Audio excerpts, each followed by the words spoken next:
नहीं आता आपको नहीं आता है सबैले राजनीति खेल्यो गाउँमा छैन पानी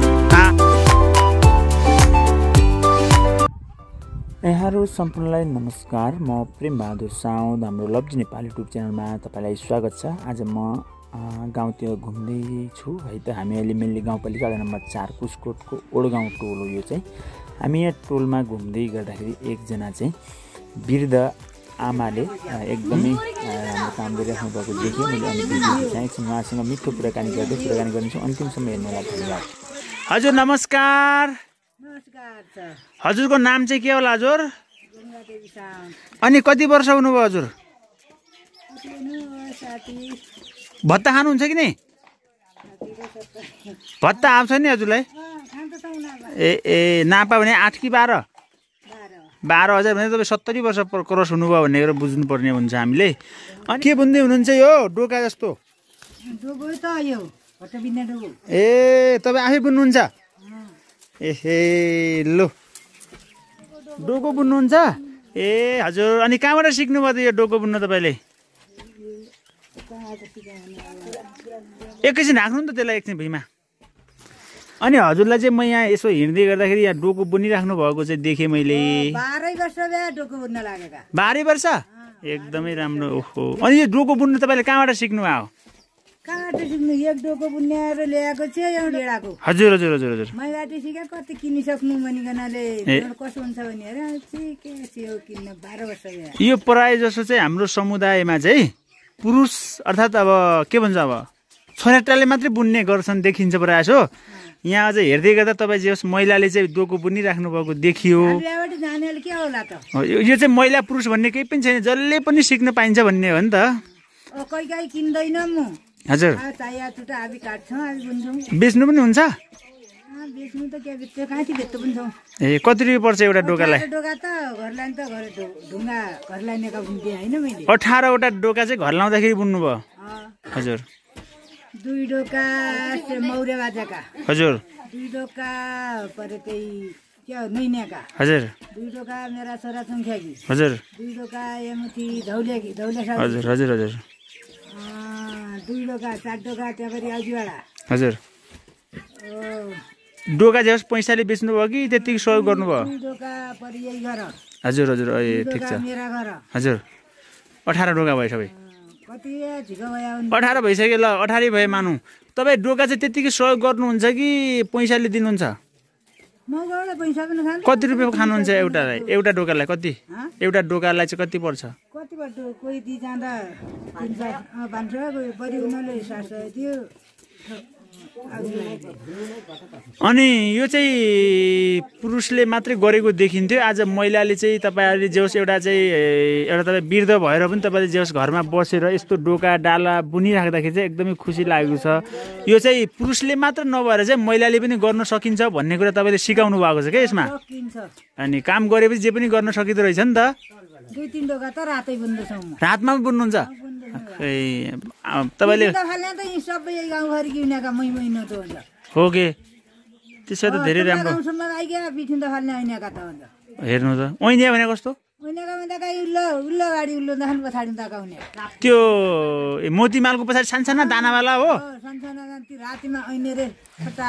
त्यो चाहिँ के भन्छ? दही पोते जस्तो माल पोते के भन्छ त्यसलाई? ए अनि यो अरू महिला दिदीबहिनीहरूलाई तपाईँ के भन्न चाहनुहुन्छ त नि?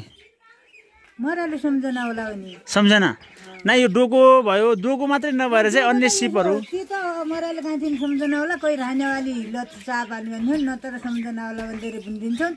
हजुर मेहनतको फल त पाइयो।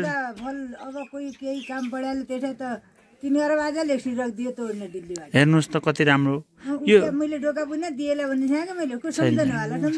अनि यो चाहिँ कहाँ पाइन्छ निगालाहरू चाहिँ? यो कहाँ छ?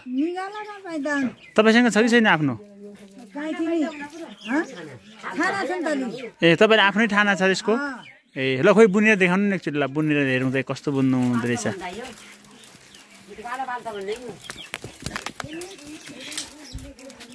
यो त अब हजुर यो के डोको रहेछ? यो पस्या डोको हो कि यो घाँसका? के भाले डोका काम के बिउ बोक्न डोको यो हजुर तरै कि उनी हो कठाइ हो त अब यस्तै हुन्छ यस्तै समस्या हुन्छ मैले गरे होइन होला हजुर कस्तो बुढो भएको भाँच्चे होइन मैले गरे होइन तपाईँले भाँच्नु भयो जस्तो छ अनि यो डोकामा चाहिँ जे पनि बोक्न सजिलो हुन्छ के हुँदो घट्ट बिन्दाबाट नि गेडा बोक्न चाहियो हजुर काहीँ पशु बोक्नु चाहियो हजुर घाँस काट्नु चाहियो यो चोक यो नगर्न थोको हजुर गर्ने चिज हो तपाईँ धेरै राम्रो तपाईँ त्यही तपाईँको सम्मानको लागि भए पनि हामी तपाईँको एउटा भिडियो खिचिरहेको छौँ किन भन्दाखेरि गाउँमा हिँड्दाखेरि धेरै जसो पुरुषहरूले मात्रै बनाएको देखिन्थ्यो नि त यहाँ तपाईँ चाहिँ महिला जस्तो मान्छे एकजना फेरि वृद्धमा पनि फेरि त्यहीमा पनि तपाईँले फेरि मेहनत गरेर यसरी बनाइराख्नु भएको देख्दा चाहिँ मलाई खुसी लाग्यो गरे के हुन्न भन्ने उदाहरण एकजना महिला वृद्धले चाहिँ देखाइसक्नु भएको छ उहाँ 75 वर्षीय एक वृद्ध आमा हुनुहुन्छ उहाँले 12 वर्ष पहिलेदेखि नै यो डोका डाला पोतेहरू बुन्ने काम सिक्नु भएको रहेछ यो डोका डाला बुन्दा कहाँबाट सिक्नुभयो भन्दाखेरि उहाँले चाहिँ एकजना गाउँमा चाहिँ डोका डाला बुन्दै गरेको व्यक्ति आइसकेपछि उहाँबाट यो सिप चाहिँ मैले सिकेको हो र अहिले म गाउँमा चाहिँ धेरै यसोका घरहरूमा चाहिँ मैले बुनेका डोका डालोहरूबाट चाहिँ खेतीपाती र घर चलेको छ भन्ने हुनुहुन्छ अनि यो डोको बुन्दा चाहिँ तपाईँलाई कति समय लाग्छ ल एक दिन 1 घन्टा 2 घन्टा कसरी 2 घन्टा लाग्छ एक डोको पुरै बुन्नु 2 घन्टा त्यो त धेरै छोटो समय धेरै बुन्नु फास्ट बुन्नु हुँदो रहेछ त्यसो भए त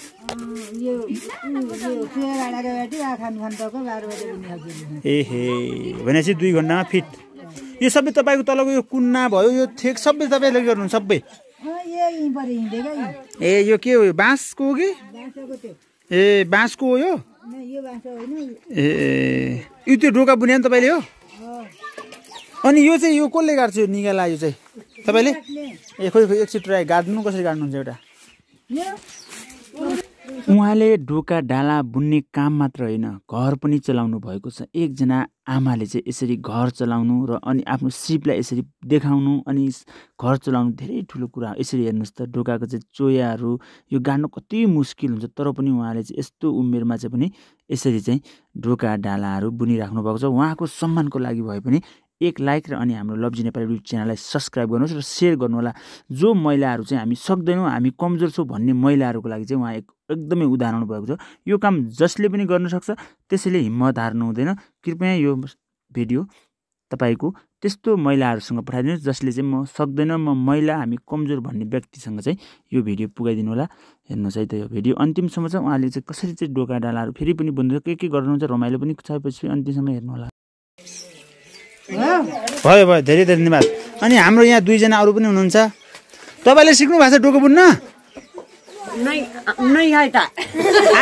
आता है अनि तपाईँले सिक्ने प्रयास गर्नुभयो कि नै त अब तलै त माछा खान जाँदाखेरि अब हाम्रो कल्याण पो क्या हुन्छ भयो डोका बुनी डोका बेची सरकार पाल्दैछ तपाईँको सिप के छ तपाईँ त बुन्न आउँदैन तपाईँलाई बुन्न त आउँदैन अब उहिले हामीले छोरा दिछन् हर्यौं हजुर जाल्या बुन्यौं पोत्या उइन्यौं कन्जेउडी बाट्यौं सबैतिर हर्यौं म पछि अब पहिला आयो बाउसी खन आयो कोठी गोड आयो घाँस कटायो सक्यो म पछि के तपाईँको नाम हिमा देवी साउदो कति वर्षको 15 वर्ष भया तपाईँलाई गीत भन्न आउँछ गीत भन्नु एक गीत भन्नुहोस् त खोइ कसरी गीत भन्नु हुँदो रहेछ पहिले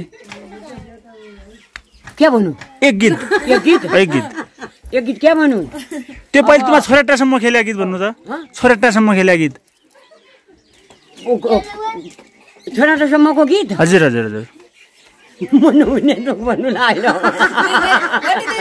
ल भन्नुहोस्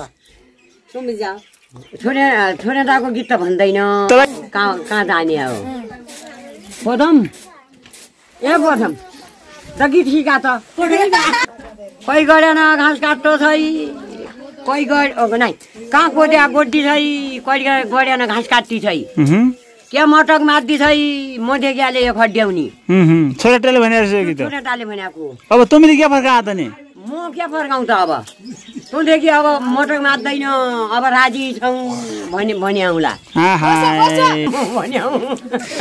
ल उहाँको चाहिँ धेरै राम्रो लाग्यो मलाई खुसी लाग्यो हजुरलाई गीत भन्नु आउँछ कि एक पानले एक गीत भन्नु खै एउटा गीत मात्रै भन्नु ल गीत भन्नु पानली वाक्य चाहिँ भन्नु हजुर के गर्नु यहाँ बस भन्नु